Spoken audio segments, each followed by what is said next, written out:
আসসালামু আলাইকুম রাহমাতুল্লাহি ওয়া বারাকাতুহু। অনেক বাতাস, অনেক বেশি। তো এটা হচ্ছে সৌদি আরবের ভিউ শুক্রবারে। অনেকদিন পর আজকে আবার ভিডিও নিয়ে হাজির। এই যে আমাদের এখানে বাকালাটা হইতেছে, এটার কাজ চলতেছে। এটার কাজ হলে আমাকে একটু কষ্ট কমে যাব, টুকটাক সামান এতে নেওয়া যায়। ও, আর এটা হচ্ছে ব্যাংক আল রাজি। আর বাইক হইল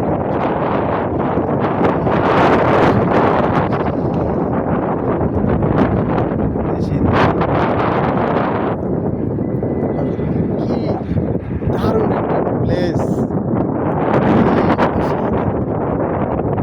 দেশটা যদি এরকম হইতো, একবারে সাফ সুতরা পরিষ্কার। দেখছেন এই রোডগুলা কি, ওফ, মনে হয় যে অন্য একটা নগরীতে আছে, অন্য একটা শহরে আছে, অন্যরকম একটা পরিবেশ। দেখছেন, আহ কি রোড! হ্যাঁ, আমগো দেশের বিশ্ব রোডও এরকম সুন্দর না। একবারে সবচেয়ে হাইফাই কোয়ালিটি যে রোডগুলো আছে ওগুলো এত সুন্দর নাই। হ্যাঁ, এখানকার পরিবেশ এত